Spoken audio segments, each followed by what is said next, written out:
Hello everyone. Before we start, make sure to like and subscribe to the channel, and leave a comment with where you're from and what time you're watching. That way, YouTube will keep showing you stories just like this one.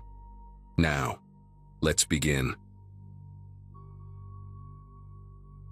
My flight from Seattle had landed at JFK around noon that Saturday, and by the time I dropped my bags at the hostel in Brooklyn, I had maybe 5 hours of daylight left to explore. September in New York carried that perfect crispness in the air, the kind that makes everything feel cinematic and full of promise. I had saved for this trip since my sophomore year of college. Graduation money combined with 18 months of bartending shifts at a place back home that smelled permanently of stale beer and regret. 23 felt like the right age to finally see the city I had only known through movies and songs, and I wanted to squeeze every single moment out of those 4 days. My camera bag hung heavy across my chest, a Nikon my dad had passed down to me before he got sick, and I had promised myself I would fill every memory card with shots worth framing. Battery Park was my first stop because everyone online said the view of the Statue of Liberty from there was something you had to witness in person. The late afternoon light was painting everything gold when I finally made it there. Tourists clustered along the waterfront, street vendors selling pretzels and knockoff sunglasses, the whole scene buzzing with that particular New York energy I had dreamed about for years. I was adjusting my lens near the sea glass carousel when he walked up to me. This guy maybe in his late 30s with a Yankees cap pulled low and a messenger bag slung across his shoulder. He had one of those faces that seemed instantly familiar, like someone you went to high school with, or maybe saw at your local grocery store every Sunday morning. His smile was easy, relaxed, the kind that made you want to smile back without thinking about it. He asked if I was a photographer, nodding at my camera, and I told him I was just an amateur trying to capture something special. He laughed at that, said he could always spot the serious ones by the way they handled their equipment, the way they looked at light instead of just objects. Then he leaned in a little closer, lowered his voice like he was sharing something valuable, and told me about this rooftop spot 3 blocks away that gave you a view of lower Manhattan that would make my Instagram explode. He said it was an old commercial building, nothing fancy, but real New Yorkers knew about it, used it for engagement photos and album covers and the kind of shots that made people ask, "Where the hell did you take that?" Something about the way he described it, the specific details about the angle of the sunset, and the way the Freedom Tower lined up perfectly with the older buildings around it, made it sound legitimate. I figured this was exactly the kind of local secret I had hoped to stumble into. He introduced himself as Kevin, said he worked as a location scout for indie film productions around the city, which explained how he knew all these hidden gems. We started walking and he kept the conversation going the whole time, asking about Seattle, about what I did for work, about how long I was staying in the city. He seemed genuinely interested, laughing at my jokes, sharing little anecdotes about the neighborhoods we passed through. The streets got quieter as we moved away from the waterfront, the crowds thinning out until it was mostly just us and the occasional person walking their dog or hauling groceries up concrete steps. I noticed the buildings changing too, the shiny storefronts giving way to older structures with faded awnings and windows covered in dust. Kevin explained that this part of the financial district was mostly empty on weekends, all office workers gone home to Jersey or Long Island, which is why the rooftop stayed such a well-kept secret. He pointed ahead to a 6-story building wedged between 2 taller ones, its brick facade stained with decades of city grime, a fire escape zigzagging down its front like a metal scar. The entrance was around the side, through an alley that smelled like garbage left too long in the sun, and something else underneath, something chemical and sharp that burned the back of my throat. Kevin pulled out a key attached to a lanyard with some production company logo on it, another detail that made everything seem normal and professional. The metal door groaned when he pushed it open, revealing a lobby that looked like it had been frozen in time since maybe the 70s. All brown tiles and water-stained ceiling panels, and an elevator with an out-of-order sign taped crookedly across its doors. He apologized for the state of the place, Said the building owners were in some kind of legal dispute, so maintenance had basically stopped, but promised the view from the top was worth the climb. The stairwell was worse than the lobby. Graffiti covering every available surface in layers so thick you could see where older tags had been painted over by newer ones. Names and symbols and crude drawings fighting for space on the walls. Our footsteps echoed against the concrete, bouncing off the narrow walls in a way that made it sound like more people were climbing with us.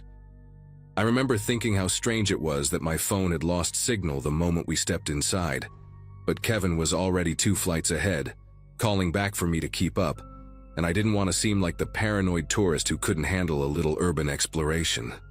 By the 3rd floor, my legs were burning and sweat had started to gather at the base of my neck, despite the cool air seeping through cracks in the walls.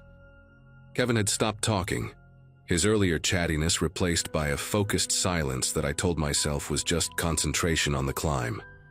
The hallways we passed on each landing were dark, doors hanging open to reveal empty rooms filled with debris, old office furniture overturned and covered in dust, cables hanging from dropped ceiling tiles like dead vines. On the 4th floor, I caught a glimpse of something that made me pause. A mattress shoved into the corner of one room with empty bottles scattered around it, a makeshift shelter that suggested someone had been living here recently. Kevin noticed me looking and said it was probably just some homeless guy who crashed here during winter. Nothing to worry about. The building was empty now. But his voice had changed, lost that warm friendliness from before, and when he turned to continue climbing, I noticed for the first time how his shoulders had tensed up beneath his jacket. I should have turned around right then, should have made some excuse about my asthma or a phone call I needed to make, but we were already so close to the top and I had come this far, and part of me still believed in that perfect photograph waiting on the roof. The 5th floor is where everything changed. Kevin walked past the stairwell that continued up to 6 and instead turned down a corridor lined with old storage rooms, their doors marked with faded numbers and symbols I didn't recognize. I asked him if the roof access was this way, and he said yeah, through the maintenance area at the end of the hall, trust me. The fluorescent lights overhead were mostly dead, only one still working about halfway down, buzzing and flickering in a way that cast dancing shadows across the peeling paint on the walls. Our footsteps kicked up dust that swirled in the weak light, and I could hear water dripping somewhere nearby, a steady rhythm that echoed through the emptiness. Kevin stopped at a door near the end, this heavy metal thing with rust bleeding down from its hinges, and he pulled out another key from his pocket. The door swung inward with a screech that seemed impossibly loud in the silence, revealing a room maybe 15 feet square, stacked with old filing cabinets and cardboard boxes and a single metal chair sitting in the center like it was waiting for someone. A bare bulb hung from the ceiling, barely illuminating the space, and there were no windows, no other doors, definitely no roof access. I turned to ask Kevin what was going on, and that's when I heard the click of the lock engaging behind us. Kevin was standing between me and the door, and the person I was looking at now bore almost no resemblance to the friendly guy who had approached me at Battery Park. His posture had shifted, shoulders squared, feet planted wide, his whole body blocking the only exit. The easy smile was gone, replaced by an expression I can only describe as coldly professional, like a mechanic about to start work on an engine. He reached into his messenger bag, and when his hand came out, it was holding a box cutter with the blade already extended, that little strip of metal catching the light from the bare bulb overhead. He told me to stay calm, said this could go easy or hard depending on how I chose to handle it, and his voice was flat now, completely stripped of the warmth that had convinced me to follow him here. My heart was slamming against my ribs so hard I could feel it in my throat, and my mind was racing through every self-defense video I had ever half-watched on YouTube, every news story about tourists who ended up as statistics. He took a step closer and told me to put my backpack on the ground, slowly, no sudden movements. The blade of that box cutter looked impossibly sharp, the kind of tool designed to slice through packaging tape and cardboard but perfectly capable of opening up skin just as easily. I asked him what he wanted, even though I already knew, hoping that keeping him talking would buy me time to figure something out. He listed it off like a shopping list: backpack, wallet, camera, passport, phone, anything valuable in my pockets. And then he said something that made the full weight of the situation crash down on me. He said nobody checks these floors on weekends. The building security only does the lobby. And the cops don't respond to calls from this address anymore because there's been too many false alarms from the motion sensors going haywire. He said he could keep me in this room for hours and nobody would hear a thing. Nobody would come looking. Nobody would even know to start searching until I missed my flight back to Seattle. The way he said it, so matter of fact, made it clear this wasn't his first time doing this. I thought about my dad's camera hanging around my neck, the one thing I had left of him after the cancer took everything else, and something inside me cracked at the idea of handing it over to this person who had manipulated me with such practiced ease. But the box cutter was right there, maybe 4 feet away, and Kevin's eyes never left mine, tracking every tiny movement I made like a predator watching prey decide whether to run or freeze. I started taking off my backpack, moving slowly like he told me, my brain working overtime to find any advantage in this situation. The room was cramped and cluttered, filing cabinets pushed against the walls, cardboard boxes stacked in uneven towers, that single metal chair sitting between us like some kind of sick joke. Kevin gestured with the box cutter for me to toss the bag toward him, and I did, watching it land at his feet with a soft thud that seemed to echo in the confined space. He kicked it behind him without looking, keeping his eyes locked on me, and then pointed the blade at my chest and told me the camera was next. My fingers were trembling as I lifted the strap over my head, and I found myself talking without really planning to, telling him about my dad, about the cancer, about how this camera was the only thing I had left of him. I don't know why I thought appealing to his humanity would work. Maybe desperation makes you stupid, but something flickered across his face for just a second, this tiny crack in that cold, professional mask. He told me to shut up and put the camera on the ground, but his voice had wavered just slightly, and in that moment I noticed something I had missed before.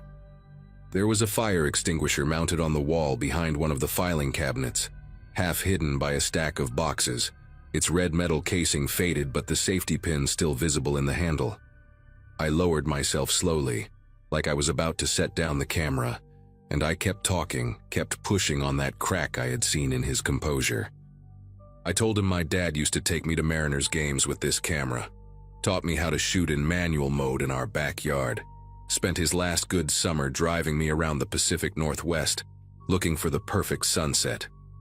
Kevin told me again to shut up, louder this time, and he took a step forward with the box cutter raised, but I could see his jaw clenching and unclenching, see the way his free hand had balled into a fist at his side.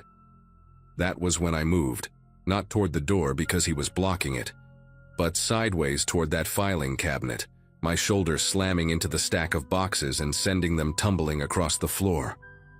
Kevin lunged at me but tripped over one of the fallen boxes, cursing as he stumbled, and I grabbed the fire extinguisher off the wall with both hands, yanking the pin out in one desperate motion.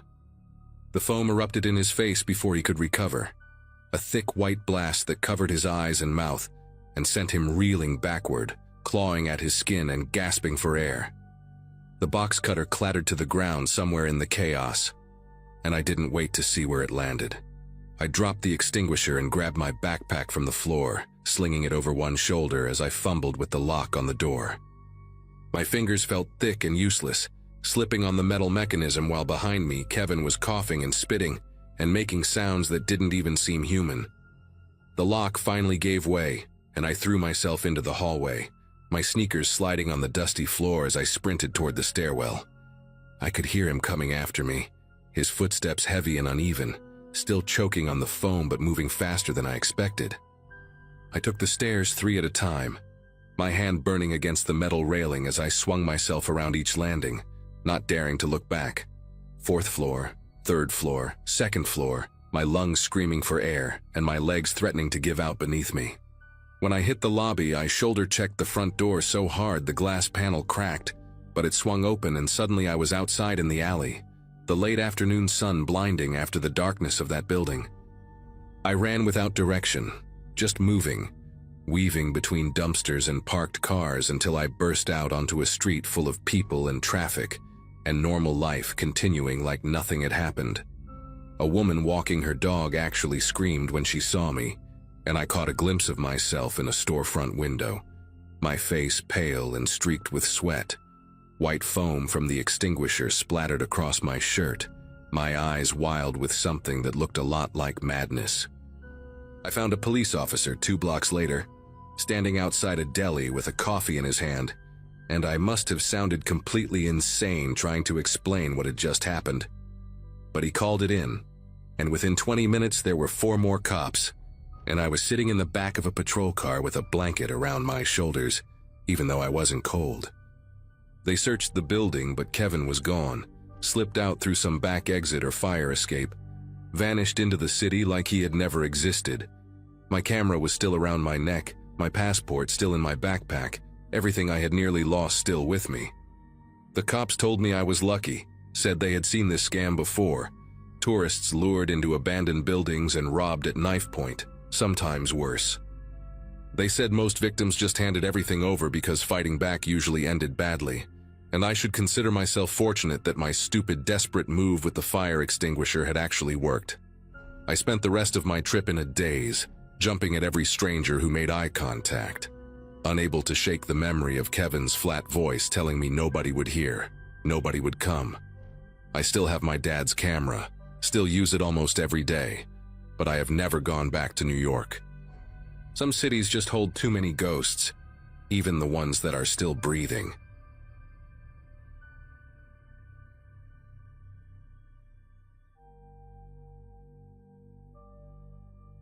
Friday nights used to be my favorite part of the week. After spending 5 years climbing the ladder at a marketing firm in Midtown, those late drives home through Manhattan became my decompression ritual.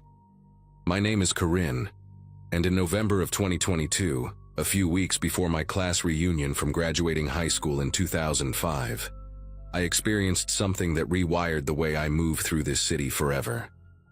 I had just wrapped up a client dinner near Columbus Circle that ran way too long, and by 11:30, I was exhausted and ready to collapse into my apartment up in Washington Heights.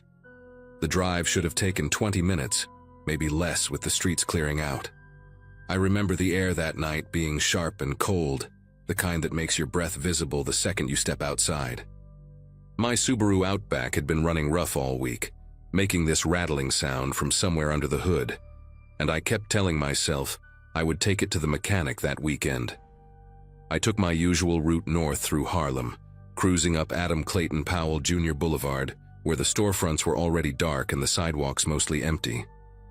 A few people stood outside a bodega on 125th Street, but past that, the avenue stretched out quiet and wide like a runway.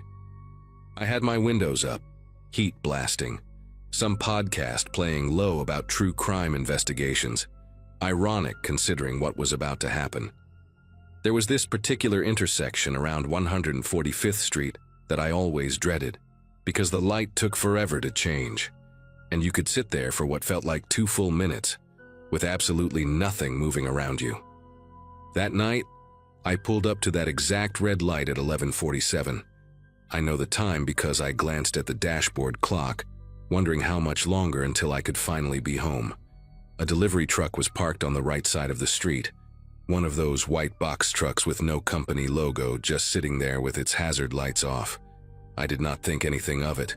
People double park in Harlem all the time, trucks making late deliveries to restaurants, that sort of thing. I had no idea someone was standing behind it watching me approach. About 10 seconds into the red light, I noticed movement in my peripheral vision. A figure stepped out from behind the delivery truck, and at first I thought it was just a guy crossing the street or walking to his car.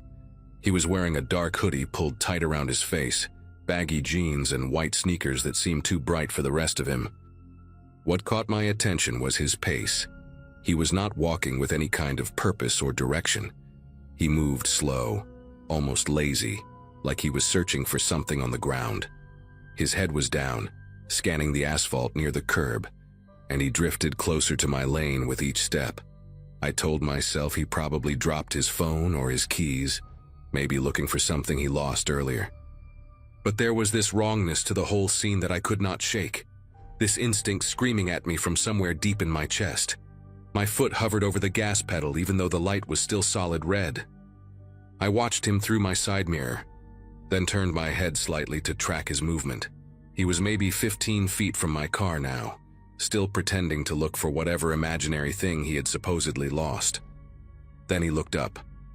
Just for a second, a quick glance directly at my window before his eyes went back down to the pavement. That single look told me everything I needed to know. His face was young, maybe early 20s, with a patchy beard and these flat, empty eyes that held no emotion whatsoever. He was not searching for anything. He was hunting. I reached for the lock button on my door, that automatic reflex when you sense danger, but my locks were already engaged. Thank God I had that habit drilled into me from years of city driving.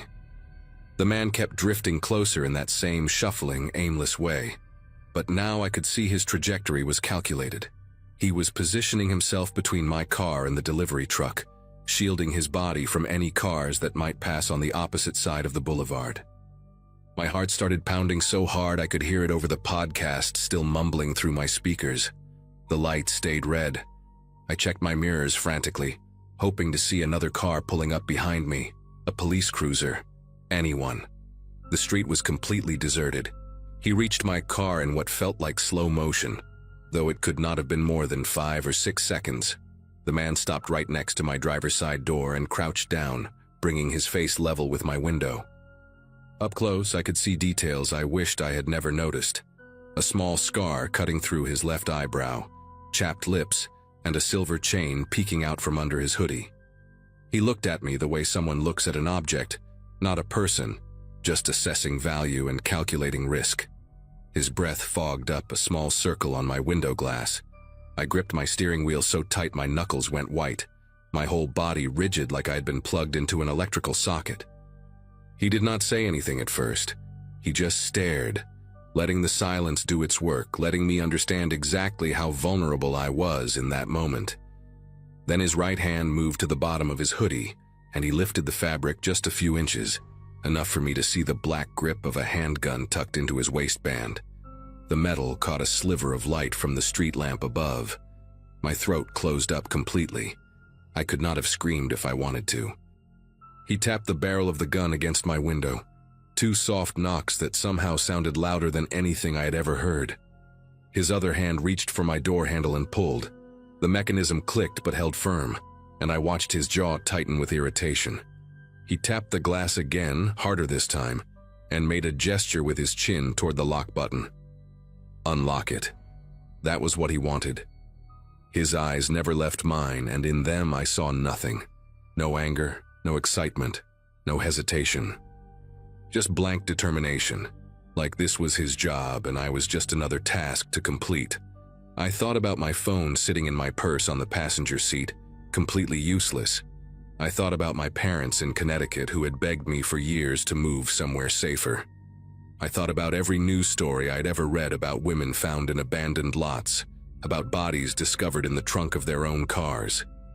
The red light hung above the intersection, like it had forgotten how to change. I had maybe 2 seconds to make a decision that would determine whether I lived or died. I slammed my foot on the gas so hard the tires screamed against the asphalt. The car lurched forward, and I heard a thud. His hand or maybe his body hitting the side panel as I tore away from him. I did not look back. I did not check my mirrors. I just drove, blowing through that red light at what must have been 50 miles per hour, my entire body shaking with adrenaline that felt like fire in my veins. Another intersection came up, red light, and I ran that one too. A taxi honked somewhere to my left, but I barely registered it. I was sobbing now, these ugly, gasping cries that I could not control. My vision blurred with tears as I gripped the wheel and kept my foot pressed down. A third intersection, this one green by some miracle, and I flew through it without slowing down. I did not know where I was going anymore. I just knew I had to put distance between myself and that man, that gun, that horrible tapping sound on my window. Somewhere around 155th Street, I finally pulled over next to a fire hydrant, threw the car into park, and completely fell apart. I sat there for what must have been 10 minutes, crying so hard I could barely breathe, my whole body trembling like I had been dropped into freezing water. Every few seconds I would whip my head around to check if anyone was approaching, if somehow he had followed me, if another figure was lurking between the parked cars lining the street. My hands fumbled with my phone, dropping it twice before I managed to dial 911. The operator's voice sounded distant and tinny, and I had to repeat myself 3 times before she understood what I was saying through my sobs.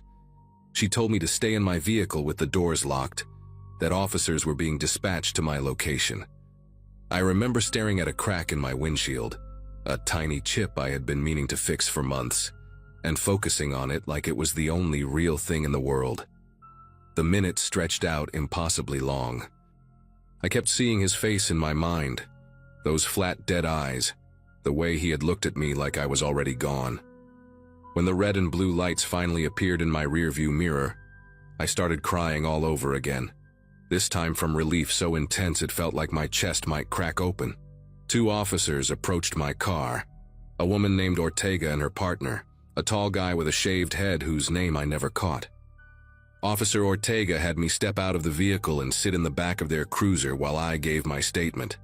I described everything: the delivery truck, the man's hoodie and white sneakers, the scar through his eyebrow, the gun tucked into his waistband.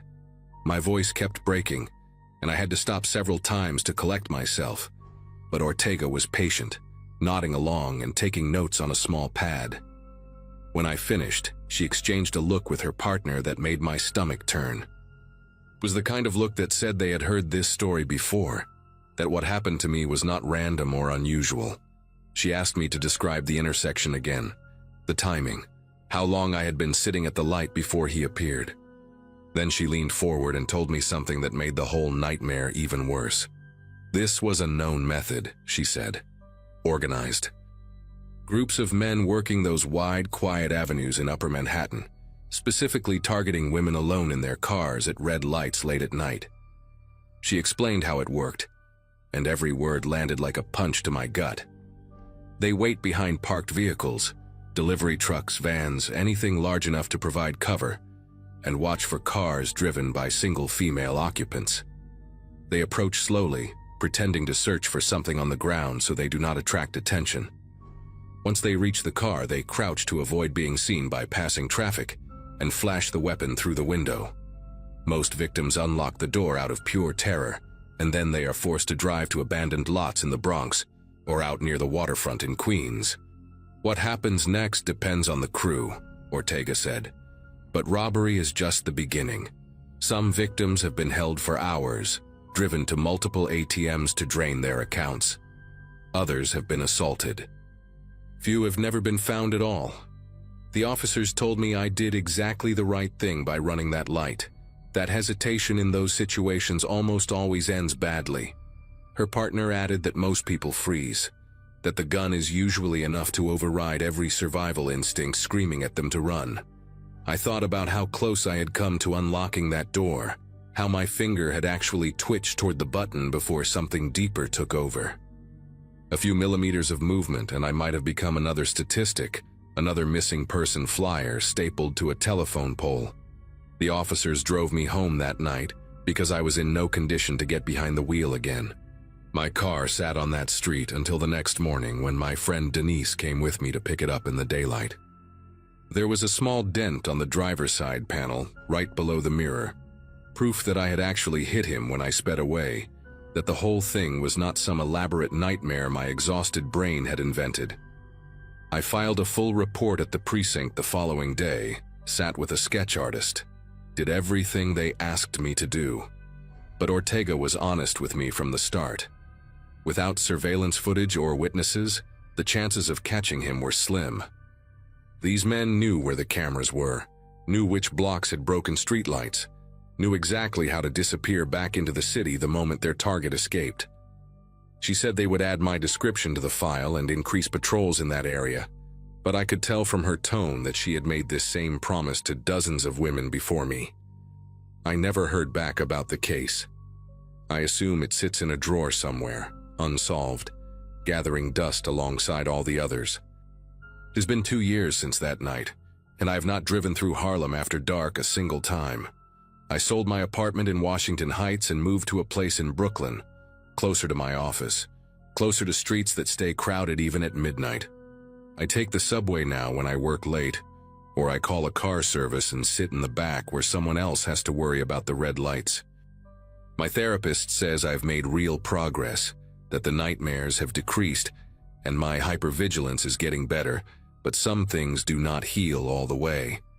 I still check my locks 3 times before I start driving. I still feel my pulse spike whenever I stop at an intersection after sunset. And sometimes on quiet nights when I am walking to my building, I catch myself scanning the shadows behind parked trucks, looking for a figure in a dark hoodie pretending to search for something on the ground. I know he is still out there, that man with the scar through his eyebrow and the dead eyes. Maybe he found another victim that same night. Maybe he is still working that same stretch of avenue, waiting behind that same delivery truck. I got away, but that does not mean it ended. Just means he moved on to the next red light, the next woman alone in her car, the next person who might not be lucky enough to keep their doors locked.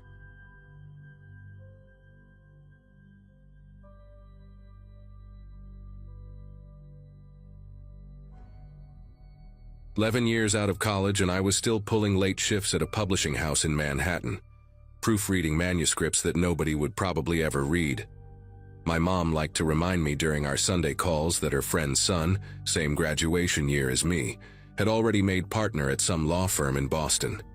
That particular night, a Wednesday in early March 2024, I had stayed until almost midnight fixing a disaster of a memoir from some retired CEO who thought commas were optional.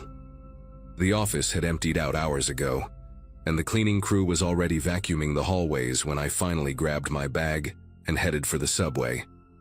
I lived in Astoria, which meant catching the N train from Midtown and riding it about 40 minutes to get home.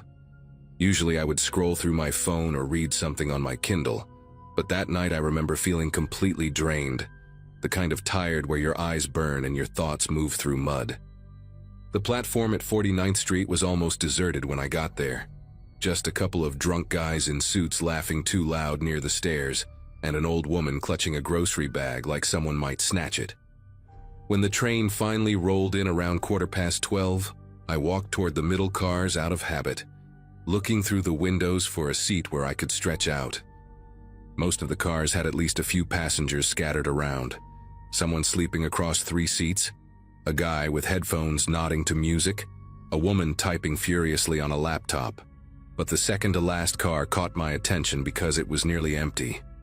Just one other person, a man sitting in the corner seat closest to the doors that connected to the next car. He was wearing a dark green jacket, the puffy kind that construction workers wear in winter, and a black baseball cap pulled low. I stepped inside and the doors closed behind me with that familiar chime. The car smelled like stale coffee, and something metallic, maybe from the heating system working overtime against the cold outside. I picked a seat about halfway down, across the aisle and several rows up from the man in the corner. Told myself it was better than being packed in with strangers, better than standing and holding onto a greasy pole for 40 minutes.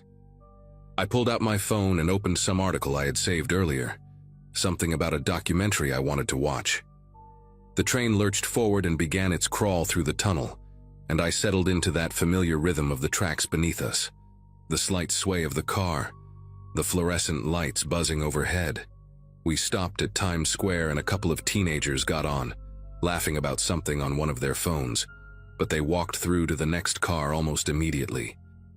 I glanced up just long enough to watch them go, then went back to my article. The man in the corner had not moved at all. Not to check his phone, not to adjust his position, not even to look around when the kids passed through. He just sat there with his hands resting on his thighs, face angled slightly downward so the brim of his cap hid most of his features. I remember thinking it was a little strange, the way some people can sit so completely still, like they have turned off some internal motor that keeps the rest of us fidgeting and shifting. But I did not think much beyond that. People are weird on the subway. You learn to ignore a lot when you ride it every day for years. The train pulled out of Times Square and continued downtown, rattling through the darkness with that high-pitched whine the older cars make when they pick up speed. At Herald Square, the doors opened and I heard footsteps somewhere behind me. When I looked up, the man in the green jacket was walking toward the connecting door at the back of the car, the one that led to the last car in the train. He pushed through it and disappeared, letting the heavy door slam shut behind him. I felt a small wave of relief wash over me, the kind you do not even realize you are waiting for until it arrives. Now I had the whole car to myself. I stretched my legs out into the aisle and let my head fall back against the seat, closing my eyes for just a moment. The next few stops blurred together. 23rd Street, 14th Street, 8th Street. And I must have dozed off somewhere in there, because when I opened my eyes again, we were pulling into Canal Street, and my phone had slipped down between my leg and the seat. I fished it out and checked the time. Almost 12:45. A few more stops and I would be transferring to get home. That was when I heard the connecting door open again, the metallic screech of its hinges cutting through the quiet car. I turned my head and saw the green jacket first, then the black cap, then the slow, deliberate walk down the aisle toward me. The man had come back. He was not rushing, not looking around nervously like someone who had forgotten something in their seat. He moved with this calm purpose that made my chest tighten for reasons I could not quite name. There were dozens of empty seats in that car, rows and rows of orange plastic with nobody in them, and yet he walked past all of them. He stopped right in front of me and sat down in the seat directly across the aisle, maybe 3 feet away at most. Close enough that I could smell cigarette smoke trapped in the fabric of his jacket, close enough that I could see a small scar running through his left eyebrow. He did not look at me right away. He just settled into the seat and placed his hands on his knees the same way he had before, palms down, fingers slightly spread. I pulled my legs back from the aisle and sat up straighter, trying to convince myself this was nothing, just a strange guy who wanted to sit near the door for his stop. But my heart was beating faster now, and I could feel sweat starting to prick at the back of my neck despite the cold air blowing through the vents above us. The train left Canal Street and plunged into the tunnel that runs under the East River toward Brooklyn. This stretch always feels longer than it should, maybe 5 or 6 minutes of nothing but darkness outside the windows and the roar of the tracks echoing off the tunnel walls. I stared at my phone screen without really seeing it, hyper-aware of every small movement from the man across from me. He had lifted his head now and was watching me openly, not even pretending to look at something else. His eyes were pale, grayish-blue, and there was something patient in them, something that reminded me of the way a cat watches a bird through a window. I wanted to say something, ask him what his problem was, tell him to back off, but my throat felt tight and the words would not come. Instead, I just sat there, gripping my phone like it was some kind of shield, watching him from the corner of my eye while the train screamed through the darkness. Nobody else in the car. Nobody coming through from the other cars. Just me and this stranger and the river somewhere above us, pressing down with all that black water. He moved his right hand then, slowly, like he wanted me to see exactly what he was doing. His fingers slid up toward the cuff of his jacket sleeve and dipped inside, and when they came back out, they were wrapped around a handle. The blade was maybe 4 inches long, the kind of utility knife you can buy at any hardware store, with a worn black grip and a tip that caught the fluorescent light as he angled it toward me. He did not point it at my face or wave it around like some movie villain. He just held it low, resting against his thigh, letting me understand what it was and what it meant. My whole body went rigid. Every muscle locked up at once, and I could hear my own breathing coming fast and shallow, could feel my pulse slamming in my ears like a drum. The man tilted his head slightly and spoke for the first time, his voice quiet and flat, barely louder than the noise of the train. He said 4 words that I will never forget as long as I live. He said, "Do not move yet." The word yet hung in the air between us, heavy with promise, and I understood with perfect clarity that this man had done this before. This was not random. This was not impulsive. He had picked this car, picked this moment, picked me. I tried to think through the panic, tried to remember all those articles I had read about what to do if you get mugged, but my mind was just static and noise. The train was still moving, still hurtling through that endless tunnel, and there was nowhere to go. I thought about screaming, but who would hear me? The next car might as well have been a mile away. I thought about running for the connecting door, but he was closer to it than I was, and he had a knife.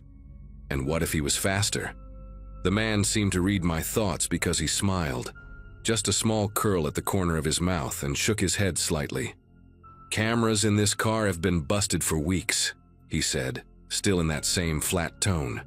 "Checked last night. Checked again tonight before you got on.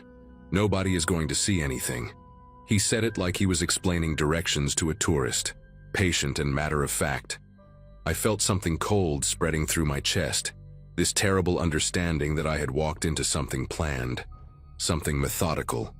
The train began to slow, and I could see lights appearing in the tunnel ahead, the glow of the next station pushing back against the darkness. For a split second, I thought this was my chance. The doors would open, people might get on. I could yell for help or just bolt onto the platform and run. But as the train pulled into the station, I saw through the window that the platform was almost empty. One woman far down at the other end, walking toward the exit stairs with her back to us. A man in an MTA vest leaning against a pillar looking at his phone, too far away to notice anything happening in this car. The stranger stood up before the train had even fully stopped, moving to position himself between me and the doors. He did it casually, like he was just getting ready to exit. But his body blocked the entire path. The knife had disappeared back into his sleeve, but I knew it was still there. Knew his hand was wrapped around it inside that puffy green jacket. The doors slid open with a hiss, and cold air rushed in from the platform, carrying the smell of concrete and old garbage. He looked at me and nodded toward the opening. "You first," he said quietly. "Walk normal. Go left toward the end of the platform where it gets dark. We are going to have a conversation about what is in your bag and your pockets." His voice was still calm, still patient, like a teacher giving instructions to a slow student. I stood up on legs that felt like they belonged to someone else. My bag was hanging from my shoulder, and I remember thinking about my laptop inside, about my wallet with maybe $60 and my credit cards, about my phone still clutched in my sweaty hand. None of it mattered. None of it was worth dying for. But something else was screaming in the back of my mind, some animal instinct that was telling me not to go with him, not to walk into that dark corner of the platform where nobody could see us. I had read stories about this, about people who cooperated with muggers and still ended up hurt, still ended up dead in some alley or stairwell because the criminal did not want to leave a witness. The man was watching me carefully, reading my hesitation, and I saw his jaw tighten just slightly. "Do not make this complicated," he said. And there was something harder in his voice now, an edge that had not been there before. The doors were still open, but I could hear the chime that meant they were about to close. I had maybe 5 seconds to decide what to do, 5 seconds to choose between walking into the dark with a man who had a knife or doing something desperate and stupid that might get me killed even faster. I did not make a conscious decision. My body just moved before my brain could catch up, some survival circuit overriding everything else. Instead of stepping onto the platform, I turned and ran toward the back of the car, toward the connecting door that led to the last car of the train. I heard him swear behind me, heard his footsteps slapping against the floor as he came after me, but I had a few seconds of head start and pure terror pushing me forward. I slammed into the connecting door and shoved it open, stumbling into the next car just as the closing chime sounded again. This car had people in it, maybe 5 or 6 passengers scattered around, a couple of them looking up at me with confused expressions as I came crashing through like a lunatic. I did not stop. I kept running toward the front of the car, toward where more people were, and I was yelling now, yelling that there was a man with a knife, that someone needed to call the police. Behind me, I heard the connecting door bang open and then immediately slam shut again. When I finally turned around, gasping for air, my chest burning, I saw him through the window of the door. He was standing in the empty car I had just fled, staring at me with those pale eyes. And then he turned and walked quickly toward the platform doors just as they were closing. He slipped through the gap at the last possible second and disappeared into the station. The train pulled away and I collapsed into the nearest seat, shaking so hard I could barely hold onto the pole beside me. A woman sitting across from me asked if I was okay, her face tight with concern, and I could barely get the words out to explain what had happened. Someone called 911, and the train held at the next station while transit police came on board to take my statement. I described him as best I could. The green jacket, the black cap, the scar through his eyebrow, those grayish-blue eyes that had watched me like I was already a victim. They told me I had done the right thing by running, that going with him to an isolated area would have been far more dangerous than anything that could have happened in that moment. They also told me that there had been a string of similar incidents on late-night trains over the past few months, always targeting solo passengers in cars with broken camera systems, always trying to get them off onto empty platforms. They never caught him, at least not as far as I know. I still take the subway sometimes, but never that late anymore, and never in an empty car, no matter how tired I am. Some nights I still dream about those pale eyes watching me through the connecting door window, patient and calm, like he was just waiting for another chance.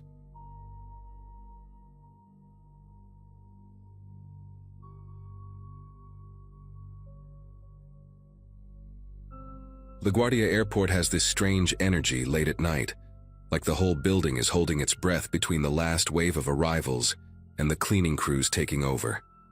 I walked through Terminal B around 9:45 on a Wednesday in late October 2023, dragging my carry-on behind me and feeling every single one of the 4 days I had just spent in Chicago for corporate training. At 26, working my second year as a financial analyst at a midtown firm, I thought I had built up decent stamina for the grind. But something about fluorescent conference rooms and bad hotel coffee had completely wrecked me this time. The terminal was nearly empty, just a few scattered travelers and that distant hum of floor polishers echoing off the high ceilings. I had packed light on purpose, one bag and my laptop case, because waiting at baggage claim after a long trip felt like cruel and unusual punishment. All I wanted was to get back to my apartment in Astoria, maybe 20 minutes away without traffic, where my cat was probably shredding my couch cushions out of spite, and leftover pad thai was calling my name from the fridge. I pulled up the Uber app while walking toward the pickup zone, my fingers moving through the familiar routine without much thought. Request ride, confirm location, watch the little car icon inch toward my blue dot. The driver assigned to me was named Raymond, 4.8 stars, dark gray Toyota Camry, plate ending in 7YK. I did what I always do, screenshot the details and texted them to my younger sister Brianna, a habit our mom had drilled into us after years of watching true crime shows together. The car appeared within 3 minutes, and I checked the plate twice before climbing into the back seat on the passenger side, positioning myself behind the empty front seat rather than directly behind the driver. Raymond looked unremarkable, somewhere in his mid-40s, thinning hair, wearing a plain navy polo that could have come from any big box store. He said my name and destination in a flat voice without turning around, which suited me fine. After the week I had endured, small talk sounded exhausting. I buckled in, connected my phone to my portable charger, and watched the airport lights fade in the side mirror as we merged onto the Grand Central Parkway heading toward Astoria. For the first 10 minutes, everything felt completely normal. The highway was relatively clear for a Wednesday night, just the usual flow of taxis and ride shares ferrying people home from the airport. Raymond drove smoothly, staying in the middle lane, not speeding or making any sudden moves. I scrolled through my emails without really reading them, half listening to the low murmur of talk radio coming from the front speakers, some late-night program discussing local politics that I could not have cared less about. The GPS on the app showed our little car icon moving steadily along the expected route, the estimated arrival time ticking down from 18 minutes to 15 to 12. I remember thinking I might actually make it home before 11, which felt like a small victory after the chaos of the past few days.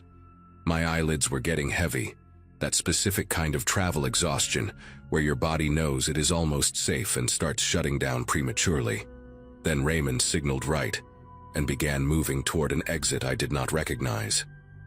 I glanced up from my phone, watching the highway signs pass, and realized we were nowhere near the Astoria Boulevard exit I usually took. When I checked the app, the route had changed, the blue line now snaking through unfamiliar streets instead of the straightforward path I knew by heart. Raymond must have noticed me shifting in my seat because he spoke for the first time since we left the airport, his voice flat and matter-of-fact. "Expressway exit up ahead is closed," he said, eyes fixed on the road. "Construction or something. Gotta go around through the side streets, add maybe 5 minutes." It sounded reasonable enough. Roadwork in Queens was as constant as pigeons and overpriced coffee. I settled back and typed a quick message to Brianna. "Driver taking detour, says exit closed." Then watched the neighborhood outside my window transform from familiar commercial strips into something else entirely. The streetlights grew sparse. The buildings changed from apartment complexes and bodegas to long stretches of chain-link fence and dark industrial lots. We turned left, then right, then left again through a maze of streets I had never seen before in my 3 years of living in Queens. The names on the signs meant nothing to me. Rust Street, Varick Avenue, some numbered road that dead-ended into a wall of corrugated metal. Warehouses lined both sides now. Massive windowless structures with loading docks sealed by rusted roll-down gates. Not a single person on the sidewalks. Not a single car parked along the curb. The GPS on my phone showed our location as somewhere near Maspeth, an area I only knew by name from delivery tracking numbers. I typed another message to Brianna. "This feels weird, going through industrial area," but noticed the signal bar on my phone had dropped to a single dot. The message sat there with a spinning wheel, refusing to send. My chest tightened. I tried to keep my breathing steady, telling myself this was probably nothing, just an annoying detour through an ugly part of town. But my body was already shifting into a different mode, that ancient instinct waking up and flooding my system with something cold and electric. I decided to test the window. Casually, like I was just warm and wanted some air, I reached for the button on the door panel and pressed down. Nothing happened. I pressed again, holding it longer this time, but the glass did not move a single millimeter. The child lock indicator was not lit up, which meant the control had been disabled from the front. Raymond had full command of the windows and probably the doors too. I felt my pulse hammering in my throat as I glanced toward the front seat. Raymond was leaning forward now, his posture completely different from the relaxed slouch he had maintained on the highway. His eyes kept flicking to the side mirrors, then to the rear view, then back to the mirrors again, like he was watching for something behind us or waiting for something to appear. The car slowed as we approached a particularly large warehouse with a faded sign I could not read in the darkness. A loading dock jutted out from the building, its metal platform empty and streaked with rust. Raymond pulled the Camry to the side of the road and stopped, engine still running, headlights illuminating a dumpster overflowing with wooden pallets and plastic wrap. Every cell in my body screamed at me to do something, but I forced myself to stay still and think. Panicking would not help. Screaming would not help. We were in the middle of nowhere, surrounded by empty buildings and silence so thick I could hear the engine ticking. Raymond had not said a word since his explanation about the closed exit, and now he sat motionless, hands still on the wheel, staring at the side mirror like a man waiting for a bus. I watched his reflection in the rear view and noticed his jaw was clenched tight, a vein visible on his temple even in the dim glow of the dashboard lights. He checked his phone, a quick glance down at the screen, then back to the mirror. I understood then with horrible clarity that he was not lost. He was not confused. He was waiting for someone, and that someone was supposed to meet us here, at this specific loading dock, on this dead-end street where no one would hear anything.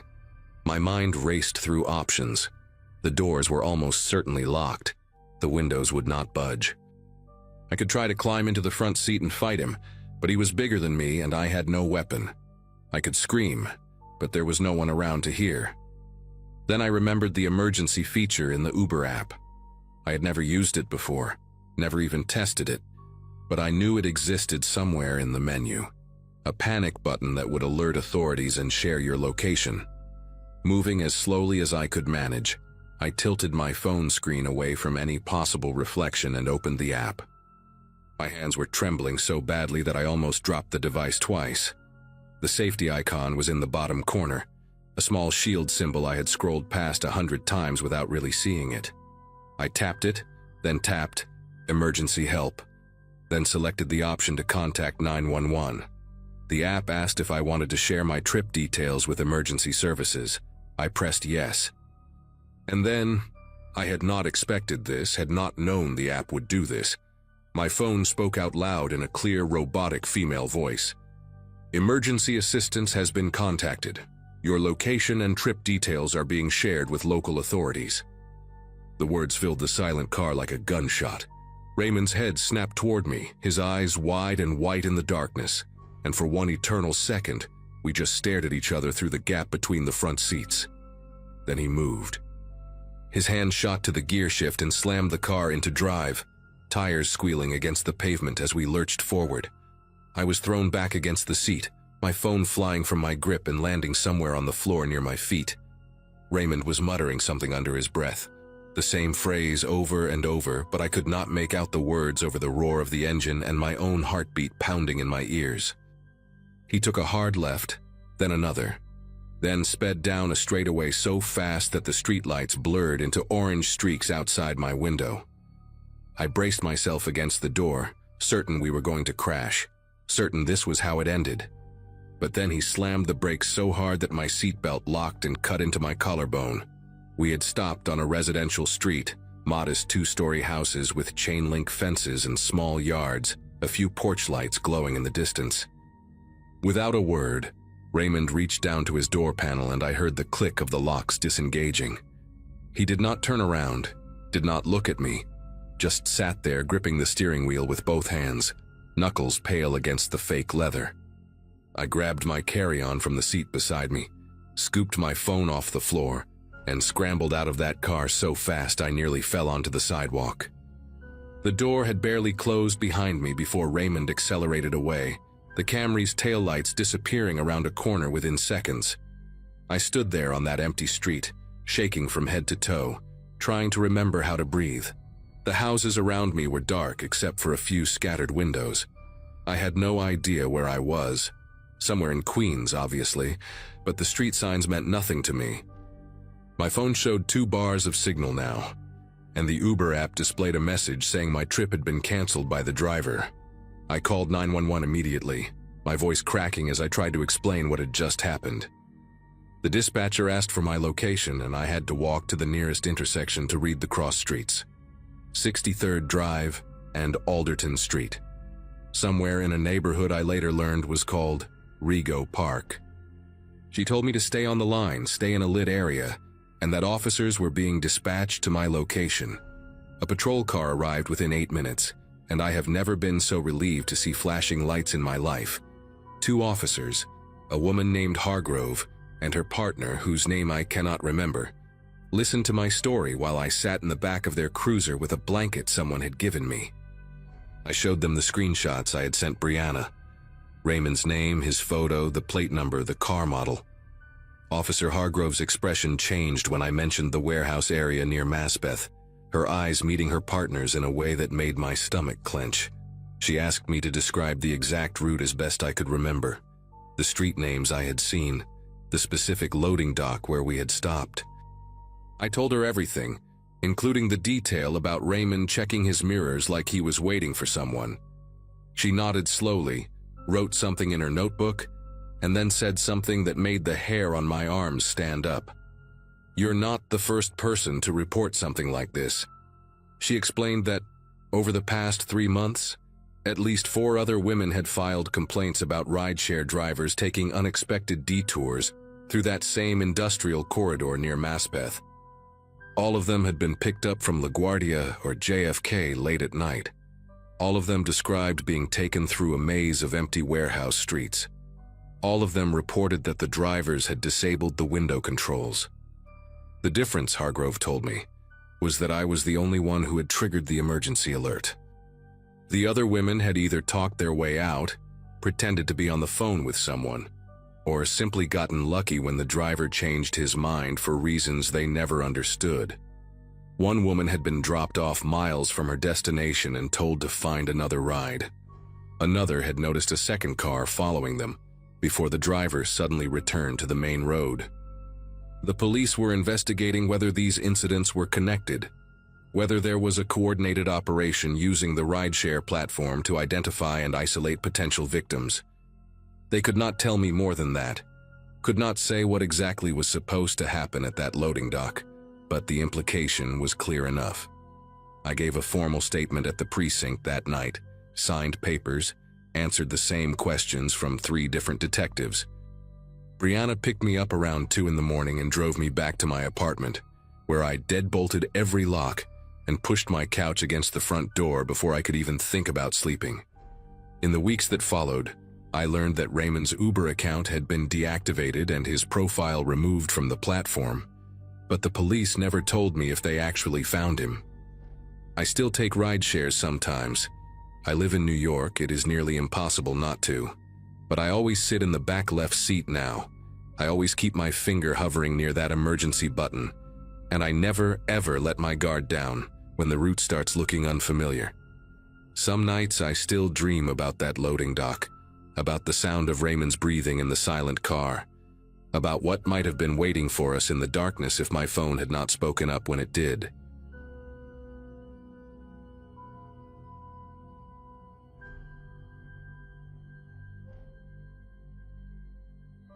My roommate Chloe always joked that I would marry my job before I ever married a man. In March of 2022, she was probably right. I had just turned 26, celebrated with a small birthday dinner at a Thai place near Midtown, and gone right back to working late shifts at the law firm where I was an administrative assistant.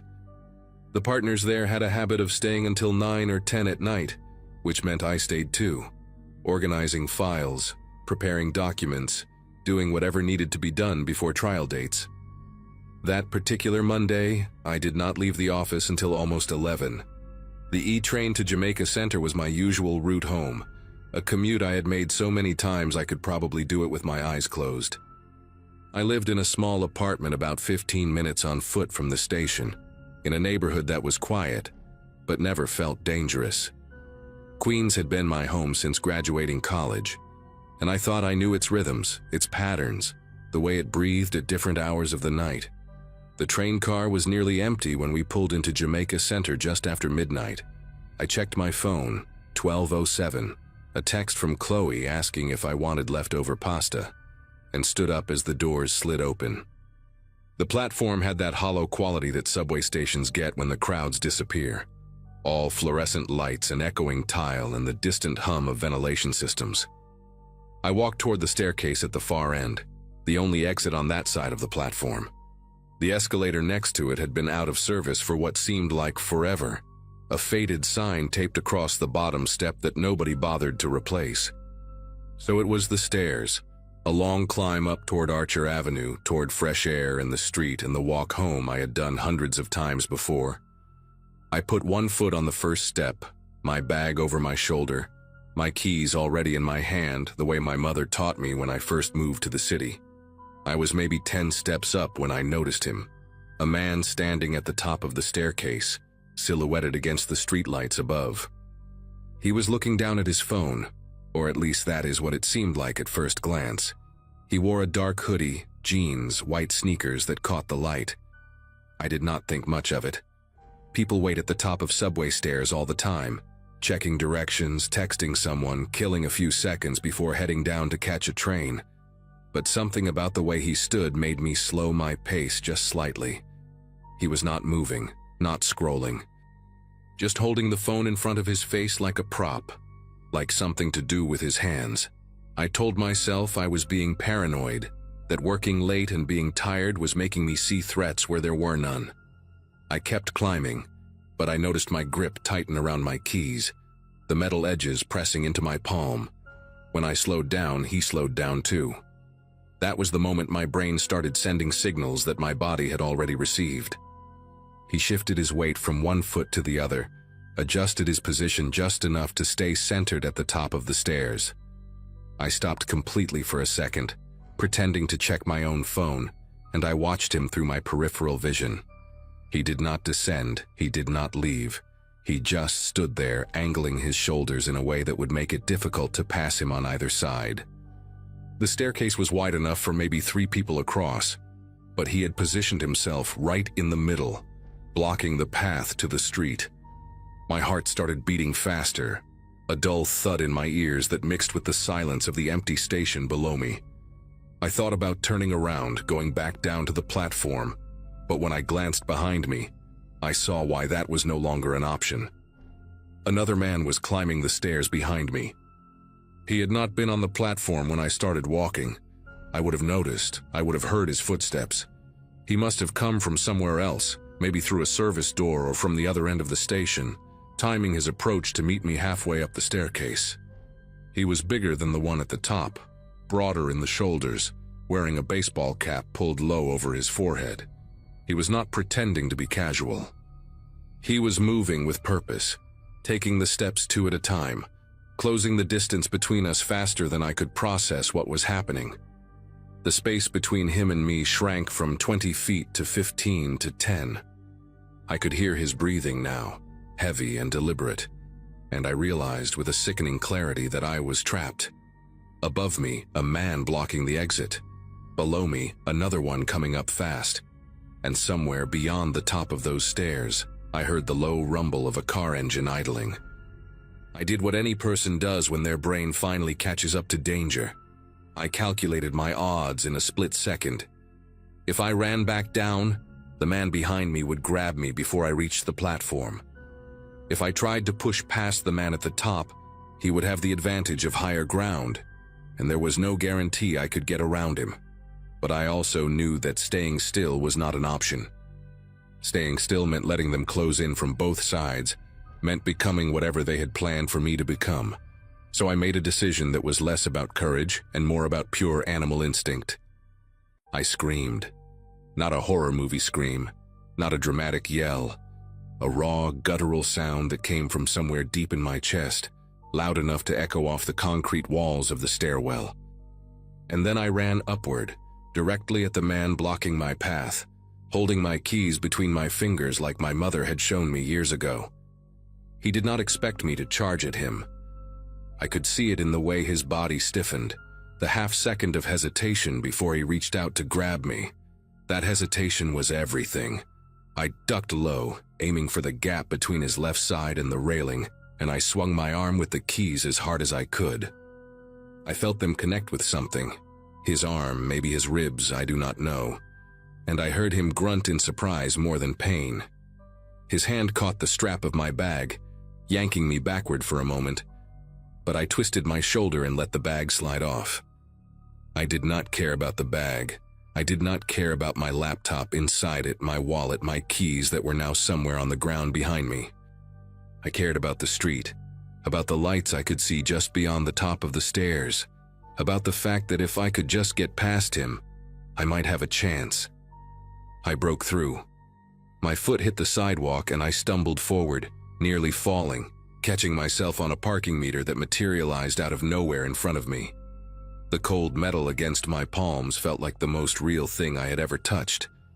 But I was not safe yet. I knew that. I turned my head just enough to see the car they had waiting.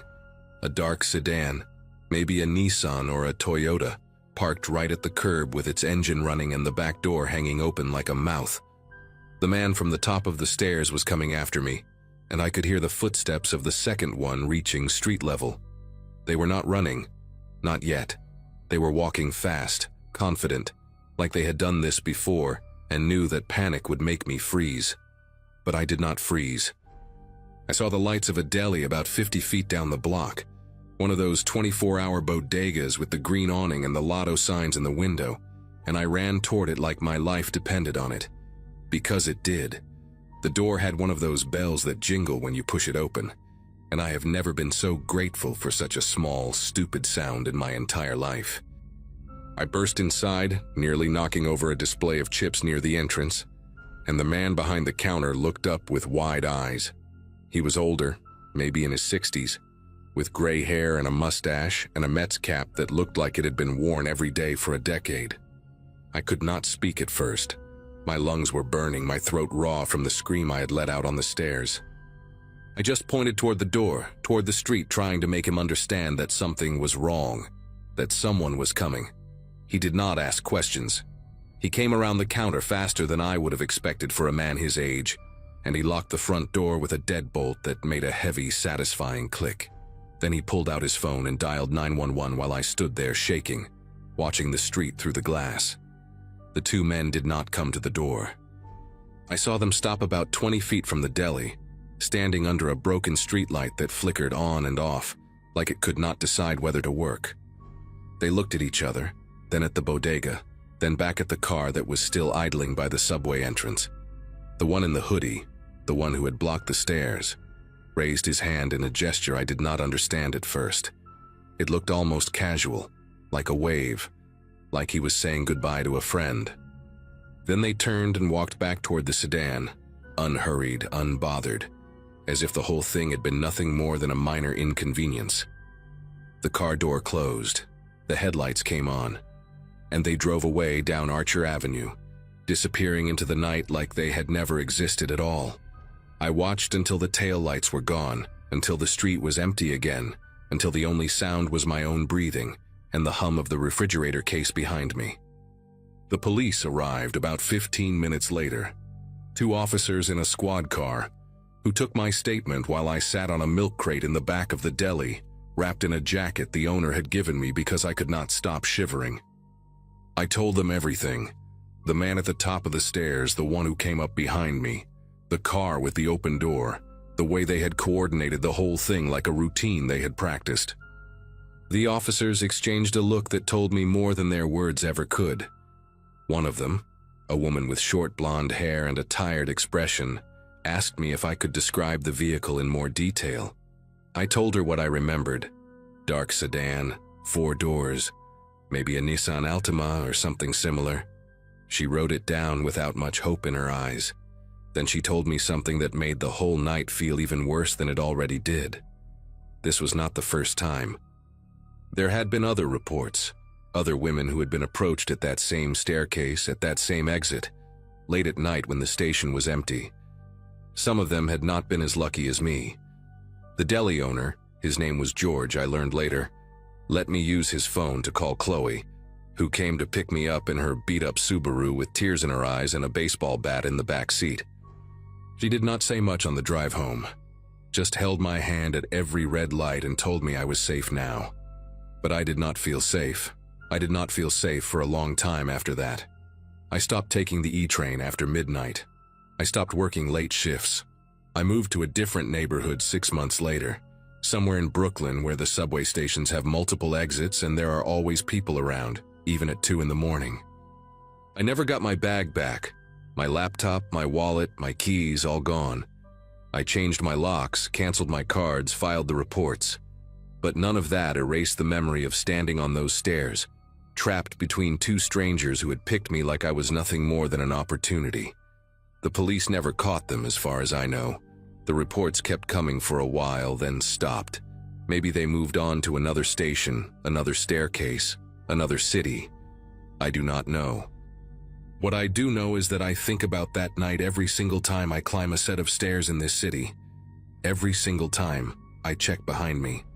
And I always make sure there is another way out.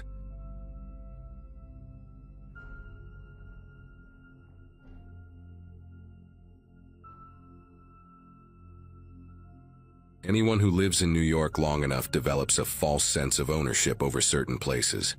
For me, it was Central Park. Specifically that stretch near the Ramble where the trees get thick and the city noise fades into something almost rural. My sister graduated from nursing school in 2014, which puts into perspective how long I had been walking those paths, camera in hand, chasing the perfect shot of the skyline bleeding orange and pink behind the tree line. Photography was my escape from the grind of working as a paralegal at a midtown firm. spending my days buried in documents that meant nothing to me. That Wednesday in early October, the air had that crisp bite to it, the kind that makes you feel alive and grateful to be outside. I left the office around 5:30, earlier than usual because my boss was out sick, and I figured I had maybe an hour of good light left. The plan was simple. Walk through the ramble, find my usual spot near the lake, snap a few frames, and head home to my apartment in Washington Heights before dark. I entered the park from the west side, cutting through the Naturalist's Walk with my Nikon hanging around my neck. The light was already shifting into that golden hour sweetness, painting everything in warm amber tones that photographers chase like addicts. There were still plenty of people around, joggers, dog walkers, a group of teenagers sprawled on the grass scrolling through their phones. Nothing unusual, nothing alarming. I passed an older man feeding pigeons from a paper bag, and we exchanged that brief nod strangers give each other when they share the same peaceful corner of a chaotic city. As I moved deeper toward the ramble, the crowds thinned out the way they always do. The paths got narrower, the vegetation denser, and the sounds of traffic became a distant hum rather than a constant roar. I remember thinking how lucky I was to have this little pocket of wilderness right here in Manhattan, how it almost felt like cheating to access this kind of solitude without leaving the city. I had walked this route dozens of times before, in all seasons, at all hours, or at least I thought I had walked it at all hours. The first thing I noticed was movement in my peripheral vision, somewhere off to my left where the brush got thick and tangled. I glanced over but saw nothing, just branches swaying slightly, which I attributed to a squirrel or maybe a bird settling in for the night. I kept walking, adjusting the settings on my camera as I went, trying to anticipate the exposure I would need once I reached the clearing by the water. Then I caught it again, this time on my right side. A shape, distinctly human, sliding behind a wide oak trunk about 30 feet from the path. My brain did that thing where it tries to rationalize what the eyes are reporting, suggesting maybe it was just another photographer looking for a good angle, or someone relieving themselves in the bushes. But something in my chest tightened, a primal alarm that had nothing to do with logic. I picked up my pace slightly, not wanting to seem paranoid, but also not wanting to ignore what my gut was screaming. The path curved ahead, and I told myself that once I rounded that bend, I would be closer to the lake where there would certainly be other people enjoying the sunset. When I made it around the curve, I stopped pretending everything was normal. There were 3 of them now, 3 distinct silhouettes positioned in a loose triangle formation, 2 behind me and 1 ahead, all of them partially obscured by trees but clearly tracking my movement. Every time I took a step, they took a step. When I paused, they paused. It was coordinated in a way that made my throat go dry because coordination meant planning, and planning meant intent. The one ahead of me was the largest, a broad-shouldered figure wearing a dark hoodie pulled up despite the mild temperature. I could not make out his face in the fading light, just the shape of him blocking the path like a toll collector waiting for payment. My mind raced through options. Call 911, but by the time anyone arrived, it would be too late. Scream for help, but the nearest visible person was probably a quarter mile behind me. Run, but run where? The 2 behind me had already started closing the gap, their footsteps crunching on dry leaves with a deliberate, unhurried rhythm. They knew exactly what they were doing. They had done this before. I made the decision to turn back, figuring my chances were better, trying to push past 2 of them rather than walking straight into the big one waiting ahead. But the moment I pivoted on my heel, the guy in front moved with surprising speed, closing the distance between us in seconds and stepping directly onto the path behind me. Now all 3 were on the same side, forming a wall between me and the way I had come. Up close, I could see more details. The leader was maybe mid-20s with a thin scar running through his left eyebrow, and eyes that looked through me like I was already just a wallet and a watch. The 2 flanking him were younger, teenagers probably, one of them fidgeting with something in his jacket pocket in a way that made me very aware of how soft and vulnerable the human body really is. Nobody said anything for a long moment. We just stood there in the dimming light, the silence broken only by distant traffic and the rustle of leaves overhead. Then the scarred one spoke, his voice flat and businesslike, almost bored. "Empty your pockets. Phone, wallet, watch, camera. Put it all on the ground and walk away. Do that, and this stays easy." My hands moved toward my pockets on instinct, survival mode kicking in, but something made me hesitate when my fingers touched my camera strap. That Nikon was not just a piece of equipment. I had saved for 2 years to buy it, skipping lunches and picking up freelance gigs on weekends, and it held 3 months of work that I had not backed up yet. A stupid thing to care about when 3 strangers are circling you in a darkening park, but the brain does not always prioritize correctly under pressure. I pulled out my wallet and tossed it on the ground, hoping that would be enough. "Take it," I said, hearing the tremor in my own voice. "There is about $60 in there. Take the cards too. I will not cancel them for an hour. Just let me keep the camera." The scarred one did not even look at the wallet on the ground.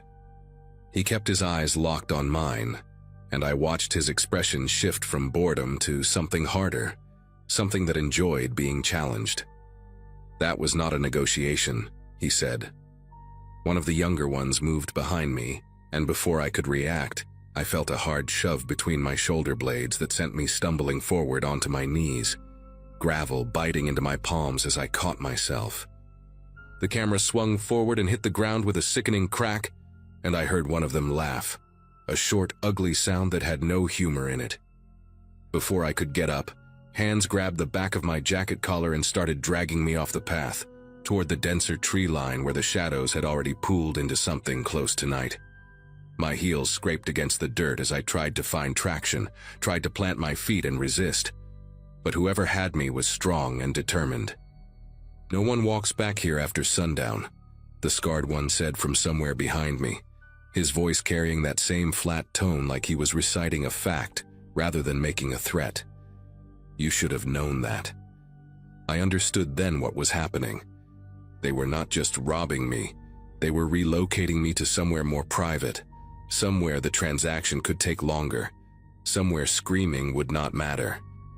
The realization hit me like ice water, and I started thrashing harder, grabbing at roots and branches, anything to slow our progress into those woods. My mind kept flashing to news stories I had skimmed past without really reading. Stories about bodies found in parks, about joggers discovering things they wished they had not discovered. I managed to hook my arm around a small tree trunk, stopping our movement for a few seconds while I screamed for help at the top of my lungs. The sound came out ragged and desperate. Not the commanding shout I had imagined, but a raw animal noise that barely felt like it came from me. One of the teenagers kicked at my arm, trying to break my grip, while the other one grabbed my camera strap and yanked it over my head so hard it burned the back of my neck. "Shut up," the scarred one hissed, and for the first time I heard something other than boredom in his voice. Urgency, maybe even nervousness. That tiny crack in his composure gave me a sliver of hope, because it meant he was worried about being heard, which meant there might be someone close enough to hear. I screamed again, louder this time, putting everything I had into it, and I felt the grip on my collar loosen slightly. The 3 of them exchanged quick glances, some silent communication passing between them, and I could tell they were recalculating, weighing risk against reward. For a moment, everything hung suspended. Me on the ground clutching that tree, them standing over me breathing hard, the darkness pressing in from all sides like it was waiting to see what would happen next. Then I heard it. Footsteps, rapid and rhythmic, the unmistakable cadence of someone running. The sound was coming from the direction of the main path, getting louder with each second, and I have never in my life been so grateful for the existence of joggers who refuse to quit before sunset. The scarred one heard it too, and his head snapped toward the sound like a deer catching a scent. He muttered something I could not make out, and suddenly the hands released my collar, and the weight pressing down on me lifted. I did not see them go. I was too busy gasping for air and trying to untangle myself from the roots I had been gripping. but I heard the rustle of brush and the snap of branches as they melted back into the woods with the same eerie coordination they had shown when surrounding me. By the time the jogger rounded the bend, a woman in her 40s with a reflective vest and earbuds dangling around her neck, I was sitting upright against the tree trunk, covered in dirt and leaves, my wallet still lying on the path a few feet away. She slowed down when she saw me, confusion crossing her face, and asked if I was okay. I wanted to laugh at the question, but what came out was closer to a sob. Her name was Christine, and she stayed with me while I called 911, even though I could tell she had somewhere else to be. My fingers kept fumbling with the phone, hitting wrong numbers, and she finally took it from me and dialed herself, speaking to the dispatcher in a calm, clear voice that made me feel like maybe the world had not completely fallen apart. The police arrived within 15 minutes, 2 officers in a squad car, who walked me back to the path and took my statement while shining flashlights into the trees like they expected the attackers to still be hiding there. I described everything I could remember: the scar through the eyebrow, the dark hoodies, the way they moved in formation, the phrase about no one walking back here after sundown. One of the officers, a stocky guy with a gray mustache and tired eyes, nodded along like he was hearing a song he already knew by heart. "We have had 6 reports like this in the past 2 months, he told me, clicking his pen against his notepad. Same area, same tactics. They wait for someone alone, surround them, try to pull them deeper into the woods where there are no witnesses. You got lucky tonight." Lucky. I turned the word over in my mind, trying to make it fit with the scrapes on my palms and the bruise forming on my neck where the camera strap had burned me. They never caught the guys who attacked me. I went to the precinct the next day to look at photos, spent 2 hours scrolling through faces on a computer screen until they all started blending together, but none of them matched the scar or the cold eyes I remembered. The officer with the gray mustache told me not to feel bad about it, that these groups were hard to pin down because they rotated members and changed locations before patterns could be established. He said it like it was just another fact of city life, like rats in the subway or tourists blocking the sidewalk. I got my wallet back. They had dropped it when they fled. But the camera was gone, along with everything on the memory card. 3 months of cityscapes and street portraits, including a series I had been planning to submit to a local gallery. I filed an insurance claim and bought a replacement body 6 weeks later, but I have not taken it to Central Park. I have not even walked through there on my way to somewhere else. My therapist says avoidance is a normal response to trauma, that eventually I will be able to reclaim those spaces, but I am not sure I want to. Some places just get ruined for you, and maybe that is okay. Maybe not every loss needs to be recovered. What stays with me most is not the fear, although that was real enough.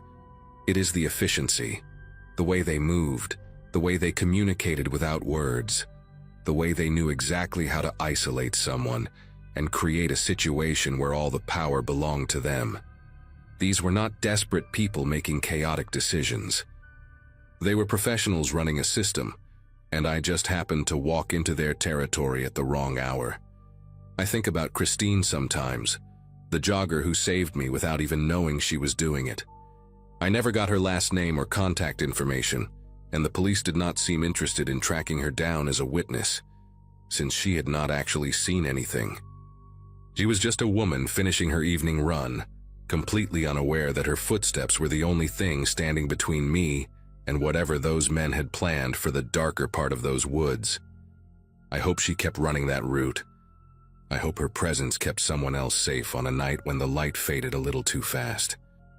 And I hope, wherever those 3 are now, that they picked the wrong target eventually. Someone who fought back harder, or someone whose scream brought more than just a single jogger around that bend. Because I know they did not stop. People like that never stop until something stops them.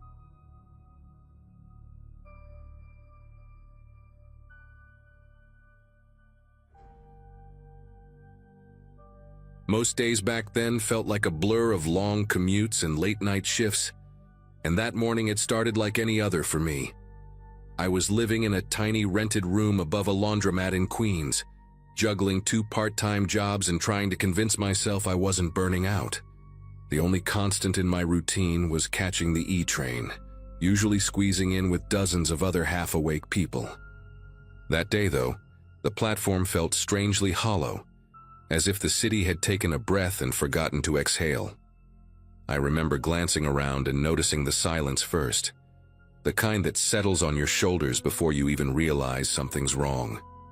A couple of people lingered near the far end, but one man stood out immediately, watching me with an intensity that didn't match the stillness around us. He looked like someone who'd stepped out of the wrong decade, worn leather jacket, faded jeans, and a posture that suggested he didn't care who saw him staring. His eyes tracked every step I took along the yellow line, and even from a distance, there was something sharp in his expression, like he'd already made a decision about me. I tried pretending I hadn't noticed, focusing instead on the arriving train as it screeched into the station. My instinct was simply to get inside fast, pick the first open door and lose myself among commuters. The doors slid open in front of me, and without thinking twice, I stepped into the first car available, expecting the usual crowd. Only it wasn't a usual crowd. It was almost empty, maybe 3 people scattered across the far end, each absorbed in their phones. The fluorescent lights overhead flickered with that tired buzz that always made me uneasy, and the stale smell of metal and old air trapped itself in my throat. Before I could even back out to choose another car, the doors hissed again, and that man from the platform slipped inside right behind me. He didn't say a word, just moved with this deliberate kind of calm that made the space between us shrink faster than I could process. When the train lurched forward, he settled near the door, leaning just enough to rest his hand on the release lever in a way that felt intentional. That's when the situation fully clicked in my mind. He wasn't just following me. He was making sure I couldn't leave. The car rattled through the tunnel, lights flashing across his face in short, cold bursts, and he shifted his jacket just slightly, enough for me to see the dark outline of a small handgun tucked beneath it. My throat tightened, but nothing came out. He leaned closer, voice low and steady, telling me I'd be getting off only when he said so, and only after handing over every single thing I carried. His tone wasn't frantic or loud. It was terrifying exactly because of how casual it sounded, like he'd rehearsed this with strangers 100 times before.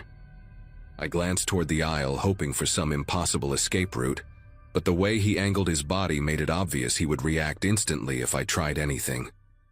The train kept gaining speed, and every passing second stretched out in this slow, unbearable way. I tried to think logically, to keep my breathing steady, telling myself the next busy station would save me. But the man clearly knew the pattern of the ride better than I did. Each time the train began to decelerate, he shifted just enough to block the aisle with his leg, giving me a silent warning that felt louder than anything he could have said. The few passengers at the far end didn't even look up, completely unaware of how tightly fear had wrapped itself around my ribs. I kept my bag close, not out of defiance, but because I didn't know if handing it over too quickly would make things worse or trigger something unpredictable in him. What unsettled me most was how calm he seemed.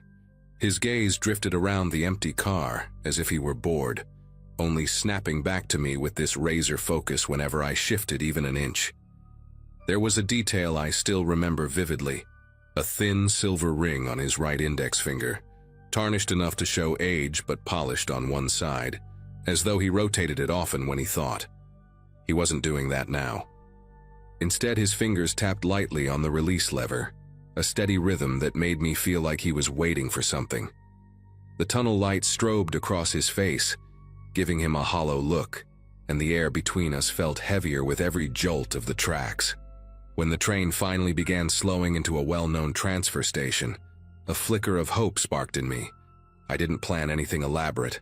I just needed enough people outside those doors to create a moment he couldn't control. But he leaned forward before the train even stopped, angling his body to block the narrow path that led toward the exit. His voice stayed low, almost conversational, telling me not to even think about running. He didn't raise the gun fully, he didn't need to.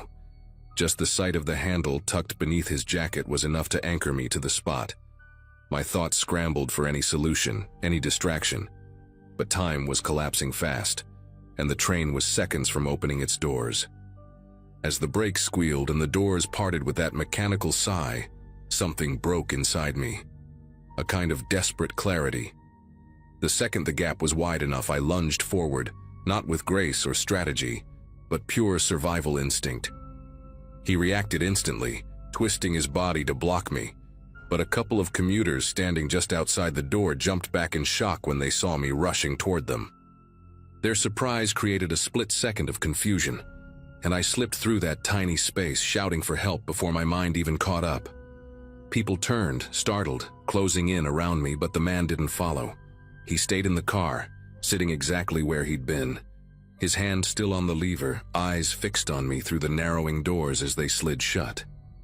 The group of commuters around me kept asking what happened, but my attention stayed locked on the departing train as it rolled away with that man still staring in my direction. His expression never shifted, not even when the car disappeared into the darkness of the tunnel. Something about that steadiness sank deep into me, the sense that he hadn't run because he didn't need to. A couple of people led me toward the station booth, and the clerk immediately called transit police. I tried explaining everything in order, but the details kept tripping over each other. The officer who arrived listened carefully, scribbling into a small notepad and asking me to repeat anything that stood out. The only thing I could cling to was that tarnished silver ring, and the way he kept tapping the lever like it was second nature. They escorted me upstairs to wait for a patrol car, and by then the adrenaline had faded enough for a heavy exhaustion to settle in. The officer explained that the cameras inside the cars rarely caught clear angles during incidents like this, especially when someone deliberately kept their movements subtle. He mentioned that there had been other reports, riders cornered in nearly empty cars late in the morning, or in awkward gaps between rush hours. Every victim described the same pattern. The suspect chose isolated cars, blocked the exit, displayed the weapon just enough to threaten but never enough to appear on footage. Hearing that chilled me in a way I still have trouble describing, because it meant he hadn't chosen me randomly. Hours passed before they released me, though it felt shorter somehow, like my brain had compressed everything into one long, distorted moment. I remember stepping outside the precinct feeling exposed, as if the city had grown eyes everywhere except where they were needed. The officer gave me a number to call if I remembered anything else, but I already knew there wasn't much more to give. The man hadn't taken anything from me in the end, but the thought that he could appear in another nearly empty car, watching someone else the same way he watched me, made my chest tighten.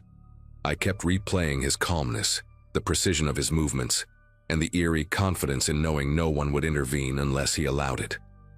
That night, I changed my commute entirely. For weeks, I avoided the first two cars of any train, stuck only to crowded ones, and never stood near the ends of platforms again. I even moved apartments the following year, not because I thought he'd find me, but because I couldn't shake the memory of how easily he had trapped me in a space meant to be public and safe. The police never contacted me again, which probably means they never caught him.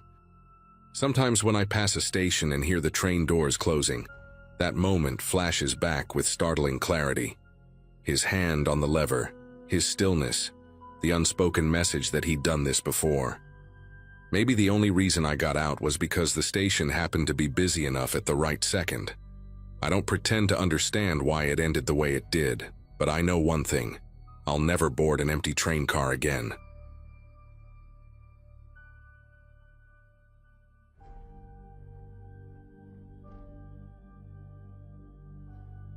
The whole thing happened during a class trip to New York in early 2024, when our school brought a group of juniors to see a couple of museums and catch a Broadway show.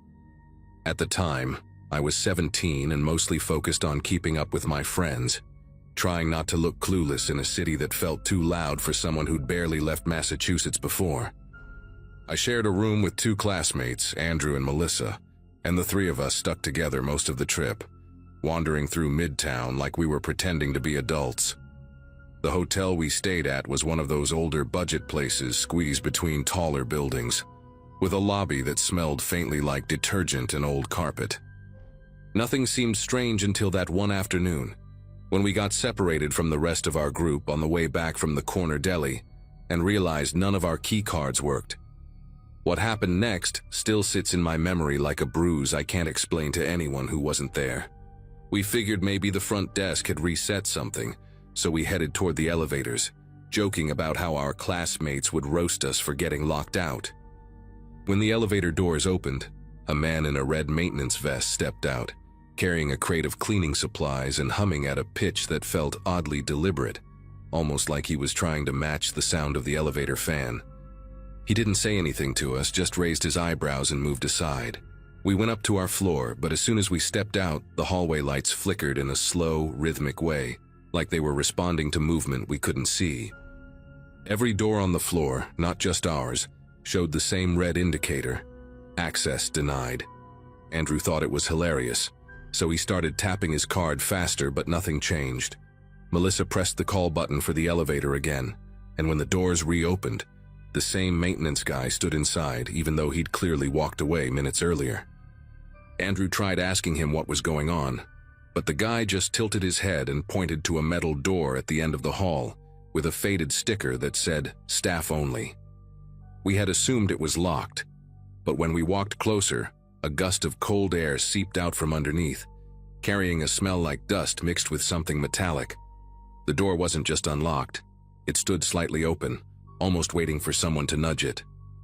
Melissa asked if this was the way back to the lobby, but the man didn't respond. He simply used his foot to keep the elevator door from closing while watching us with an expression so unreadable it felt rehearsed. We exchanged a silent agreement that anything was better than standing there with him, so we slipped through the service door, figuring it had to connect to the stairs. The hallway behind it looked nothing like the guest floors. The carpet gave way to concrete, and the walls were covered with handwritten notes taped above pipes, each marked with initials we didn't recognize. Fluorescent lights buzzed overhead in long, inconsistent hums, casting shadows that bent strangely around the exposed wiring. As we followed the narrow passage, we passed rusted carts stacked with torn linens and boxes labeled with dates that didn't match any schedule a hotel would ever need. The deeper we went, the more the air felt stale, like we were walking into a place meant to stay hidden. We kept going until the hallway opened into a storage area lit by a single bulb, where rows of plastic bins sat arranged in a grid. Inside them were wallets, IDs, and phones, dozens of them, spilling over like someone had swept entire nights of chaos into containers and abandoned them there. Melissa reached into one of the bins before either of us could stop her, picking up a driver's license with a cracked corner. The photo showed a woman who looked barely older than us, but the expiration date suggested she should have renewed it long before any of us were even in high school. Some of the wallets still had receipts tucked inside, stamped with dates from random cities across the country. Andrew found a phone with a dented frame and tapped the screen out of habit, even though it was dead. What struck me wasn't just the quantity, but the fact that every bin had a small laminated tag clipped to the front with handwritten letters: M3, B9, S4. None of it made sense. We whispered in circles trying to rationalize what we were seeing, until something clattered deeper in the room. Not loud, but intentional, like someone had nudged a metal tray to let us know we weren't alone. We moved toward the hallway again, sticking close together, but the path didn't look the same anymore. A sign that hadn't been there minutes earlier pointed toward a stairwell labeled "Basement Access," written in blocky stenciled paint. Even the air felt different, warmer now, carrying a faint bitter smell that reminded me of overheated electronics. Andrew kept glancing behind us, muttering about how the bins weren't just lost items. They looked organized, sorted even. When we pushed open the basement stairwell door, it let out a soft groan that echoed down the concrete steps. Light from above barely reached past the third step, leaving the bottom swallowed in a blurry darkness. Melissa insisted we go up, not down, but right as she said that, the sound of keys jingled somewhere below, followed by a slow scrape of something dragging across the floor. None of us agreed to run. We just ended up doing it at the same time.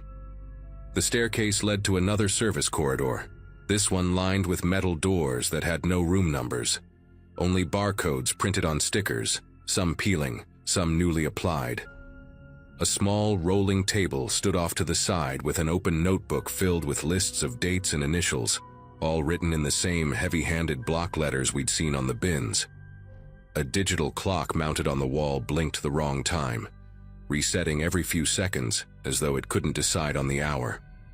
Before we could process any of it, a voice echoed from behind us, polite, measured, and close enough to make Melissa flinch backward. It was the maintenance guy, his tone calm, asking if we had gotten mixed up and needed help getting back to our floor. His presence there felt too convenient, too practiced, as if he knew exactly where we'd end up. He guided us back through a shortcut none of us had seen before, a plain door that opened directly into our hallway. All the lights there were steady now, glowing with a warmth that made the whole basement ordeal feel unreal. Our door unlocked immediately when Melissa tried her card again, and the staff member just nodded once before walking away, his steps silent on the carpet despite the heavy boots he wore. The moment the latch clicked behind us, Andrew realized his phone was missing from the nightstand where he'd left it charging. He tore the room apart while Melissa stood beside him, trying to calm him down. I checked the drawers, the bathroom, even under the beds, but his phone had vanished completely. We agreed to report it after dinner, assuming housekeeping had accidentally moved it. But none of us really believed that. About an hour later, while we were getting ready to head downstairs and meet the others, Andrew's missing phone somehow lit up on his nightstand, the same spot we had searched repeatedly. The battery showed only 3%, yet the screen turned on long enough to reveal a string of unread messages. The sender ID wasn't a number, it was blank, just an empty field. The first message said, "You shouldn't have gone down there." The second followed a few seconds later. "Stay on your floor tonight."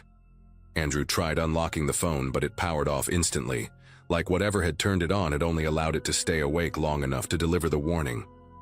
None of us spoke for nearly a minute. The room felt strangely quiet, like the hallway outside had been muted. Melissa suggested we go straight to our teacher, but when we opened the door, a housekeeping cart blocked the hallway, positioned perfectly in front of our room, even though no one was nearby. We pushed the cart aside and hurried to the elevator, but every button we pressed redirected us to the lobby, even when we tried selecting higher floors. The moment the doors opened, we spotted the maintenance guy standing near the front desk, but now he wore a regular button-down shirt instead of the vest, as if he had changed roles in the short time since we'd last seen him. When he noticed us, he gave a quick nod to someone behind the counter, a gesture so small we almost missed it. Right then, Andrew's phone lit up again, still supposedly dead, displaying one final message: "Don't talk." He palmed the phone immediately, shielding it from view. We had no idea who was controlling it, but the timing was impossible to ignore. Whatever this was, it clearly involved more than one person. We spent the next hour pretending everything was normal, sitting through dinner with the group, making small talk, trying not to let our eyes drift toward any member of the hotel staff. Andrew kept his phone in his pocket, afraid even to glance at the screen. At one point, a bellhop passed behind us carrying a tray, and when I turned slightly, I noticed a key card tucked into his belt loop with the same barcode formatting we'd seen in the basement corridor. That small detail made my throat tighten. It wasn't just a theft ring. People in the hotel were tracking guests, sorting their belongings, and monitoring anyone who wandered into restricted spaces. Whatever they planned to do with those items, or with the owners of those items, we didn't stay long enough to find out. The next morning, our teacher announced we'd be switching hotels due to a reservation miscommunication, though none of us believed that excuse.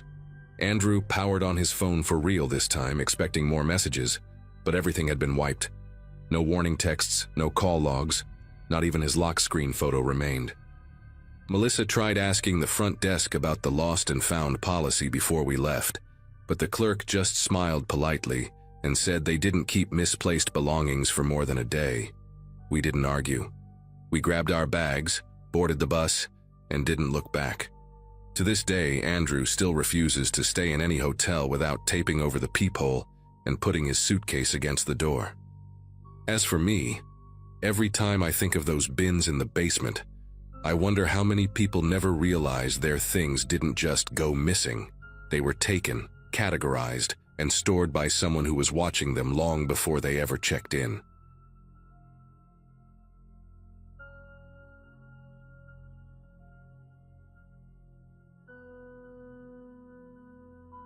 Some years back, during a stretch when work kept me bouncing between small towns in upstate New York, long drives became part of my routine. That particular afternoon had been quiet, the kind where the sky looks washed out and tired, and the highway hum becomes almost hypnotic. I remember feeling oddly alert, though, like the day had a sharp edge to it. I'd rented a silver sedan with a loose rattle in the dashboard, and I kept thinking I should have asked for another one, but I just wanted to get moving.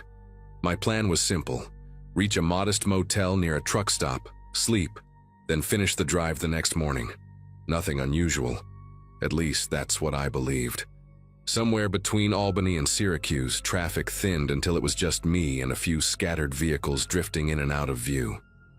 That's when I noticed a car pulled onto the shoulder, a dark SUV with one headlight flickering like a dying pulse. Beside it, a man waved both arms in this frantic, jerky motion, like someone desperate to be seen. His jacket looked oversized, hanging off him in strange angles, and he kept glancing toward the tree line as if expecting someone to step out. It wasn't the usual, "Hey, I need help" vibe. It felt more calculated, like a scene arranged for whoever happened to pass by. Still, I slowed down, torn between instinct and caution. As I rolled closer, my gut tightened at the details. The SUV had plates covered in grime thick enough to hide any letters, and the man's face looked oddly shadowed even in daylight, like he'd chosen the angle deliberately. I eased back into the lane instead of stopping, telling myself I'd call for help once I was safely ahead. He changed his gesture the second I accelerated. Less of a wave, more of a signal. That shift made my neck prickle. I called 911 right away, giving the operator every detail I could. Her tone shifted instantly when I mentioned the SUV and the man's build. She told me there had been reports of a group staging fake breakdowns on that exact stretch of road, luring drivers into robberies. Her words hit harder than I expected, mostly because the situation had felt wrong in a way I hadn't been able to articulate. I stayed on the line until she assured me a patrol car had been dispatched. Then I tried to shake it off and continued toward the motel.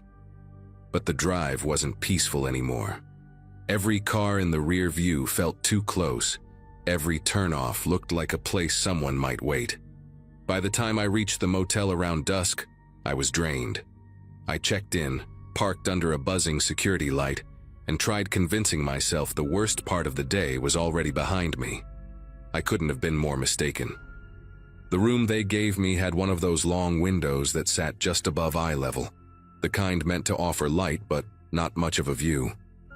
After dropping my bag on the sagging armchair, I tried to settle in, ordered takeout, turned on the TV, pretended the drive hadn't rattled me as much as it did.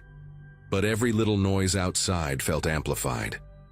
Doors shutting in the parking lot sounded too sharp, and even the hum of a vending machine down the hall had this weird metallic rhythm to it. I kept replaying that moment on the highway, wondering if I should have stopped, wondering if he saw me dialing 911. I tried to push the thought aside, but it clung to me like static. When darkness settled in, the parking lot took on a different personality. From the corner of the curtain, I could see the glow of the street lamps staining everything a dull amber. Shadows stretched across the asphalt in long, warped lines. I remember thinking the place looked abandoned, even though I knew the lot was half full. I'd just taken my shoes off when a sound, soft, uncertain, tapped against the window. At first I thought it was the heater kicking on, or maybe branches brushing the glass. But then it came again, this gentle, deliberate tapping, spaced just far enough apart to feel intentional. My chest tightened as I approached the window, half expecting it to be nothing. Peeking out required lifting the curtain only a sliver. The cold air from the window frame brushed my face as I tried to adjust my eyes to the dim light outside. At first, I didn't see anything, just the reflection of the parking lot lights bouncing off my own shadow. But then a shape shifted, someone standing just beyond the glow of the nearest lamp. A person positioned at an angle where their face stayed hidden, like they'd practiced how to avoid the light. What hit me next wasn't recognition, it was the posture. The same crooked stance, the same stiff shoulders as the man waving on the highway. He hadn't stayed behind. He'd followed me. I stepped back from the window so fast I knocked into the armchair, sending my backpack tumbling to the floor. The tapping started again, slower this time, like he wanted me to know he wasn't leaving. A strange, heavy silence settled between each sound, stretching my nerves thinner with every second. I thought about calling 911 again, but part of me panicked at the idea that he might hear my voice. Instead, I grabbed my phone and typed out a message to the front desk, hands clumsy as I tried to keep quiet. I didn't know how he'd found me after I drove off, and the thought alone made the room feel too small to hide in. The front desk clerk responded quicker than I expected, saying he was sending someone from maintenance to take a look outside. That phrasing didn't give me much confidence, but it was better than sitting there doing nothing. While I waited, the tapping stopped, replaced by this faint crunching sound on the gravel beneath the window, like someone shifting their weight back and forth. I stayed perfectly still, staring at the door, half convinced the handle would start turning. The air in the room felt heavy, not in a supernatural way, but in the way a situation feels when you realize you're suddenly not in control of anything around you. Every second stretched out, and I kept listening for footsteps approaching from the hallway, praying the maintenance guy wouldn't walk straight into danger. A knock finally echoed from the hallway, 2 short taps on my door. I nearly jolted out of my skin before I remembered the clerk's message. I moved slowly, forcing myself to check the peephole first. The man outside looked older, with a salt and pepper beard and a baseball cap embroidered with the motel's faded logo. He kept his flashlight lowered, pointing at the floor, as if trying not to draw attention through the window. I cracked the door open and whispered that someone was standing outside my room. He didn't even look surprised, just let out this long breath like he'd dealt with similar nonsense before. He motioned for me to stay inside, then stepped out of view. Seconds later, his flashlight beam arced across the parking lot, stopping in the exact spot where the figure had been standing. I heard him call out a firm, steady, "Hey!" the kind of voice older men use when they're not looking for trouble but won't back down either. There was no answer. He called out again. Silence. He walked farther into the lot, sweeping the light between the cars. Watching that beam move made my heart pound harder than seeing the figure itself. When he returned to my door, he looked unsettled, even if he tried hiding it. He told me nobody was out there anymore, but he also didn't think I should stay in that room overnight. The clerk offered to move me to a room on the 2nd floor, away from the parking lot entirely. I jumped at the chance. The maintenance guy insisted on walking me upstairs, and I didn't argue. While we crossed the lot together, I kept scanning between the cars, searching for any sign of movement. Nothing. Not even the whisper of gravel shifting. But the whole walk, I couldn't shake the sensation that the lot wasn't empty at all, that someone was watching from a place I didn't know to look. When we reached the new room, the maintenance guy paused before leaving and told me, very quietly, to keep the curtains closed no matter what I heard for the rest of the night. His voice had a seriousness that made it clear he wasn't being dramatic. Once the door clicked shut, the room felt safer, but only barely. I locked every latch the door had, then pulled the curtains tight until no light leaked through. I tried lying down, but my mind kept looping back to the SUV on the shoulder, and the way that man shifted his gestures when he realized I wasn't stopping. The police operator's warning replayed in my head too. Those crews had been operating for months, using different vehicles and sometimes switching drivers to confuse descriptions. That detail gnawed at me. It meant the man outside the motel might not have been alone. It meant the SUV on the highway might have been just one piece of a setup I'd managed to avoid by pure luck. Even with the curtains closed, I felt exposed. I turned on the TV for background noise, keeping the volume low. Every small creak in the building sounded sharper in contrast. The pipes clicking, the floorboards adjusting, distant voices from other rooms. Then, sometime past midnight, something new cut through the noise. A single scrape, like someone dragging their fingernails along the metal railing outside. Slow, intentional. The sound trailed across the length of the balcony, pausing every few seconds as if whoever was out there wanted to listen in between movements. I didn't dare look through the peephole. I didn't move at all. I just sat in the darkness, breathing as quietly as I could, listening to that awful, steady scrape glide closer to my door. Then it stopped. No footsteps, no voices. Just a long, suffocating stillness that lasted so long, I began questioning whether I'd really heard anything at all.